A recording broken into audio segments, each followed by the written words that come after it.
भाजपला 30 वर्ष सत्तेची खात्री असल्याचं कळतंय। क्लस्टर प्रमुखांना शहा यांनी अशा पद्धतीने मार्गदर्शन केलेलं आहे। पुढील 30 वर्ष केंद्रामध्ये भाजपची सत्ता राहील या दृष्टीने प्रयत्न करा असा कानमंत्र शहा यांनी दिलाय।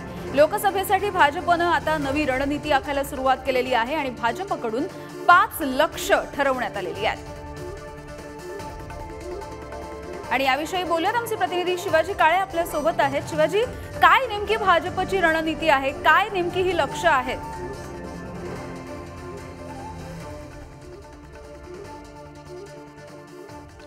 यामिनी, या संदर्भात राजधानी दिल्लीमध्ये नुकतीच बैठक पार पडली। या बैठकीला देशातील 5 महत्त्वाच्या भाजपच्या नेत्यांनी संबोधित केलं। त्यामध्ये केंद्रीय गृहमंत्री अमित शहा, BL संतोष, विनोद तावडे आणि भाजप अध्यक्ष JP नड्डा यांचा समावेश आहे।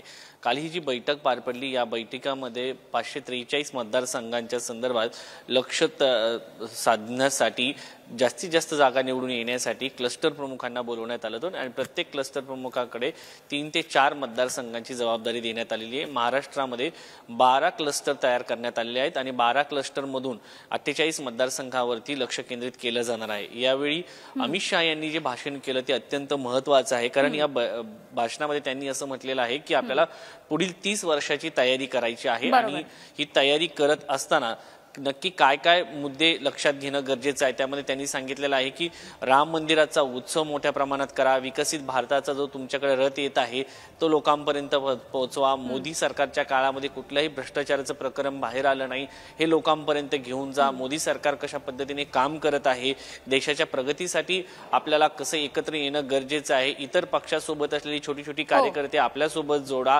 कारण आपल्याला 2023 त्यामुळे भाजपची रणनीती लोकांमध्ये पोहोचवण्याच्या दृष्टीने प्रयत्न केले जातात। धन्यवाद या माहितीसाठी।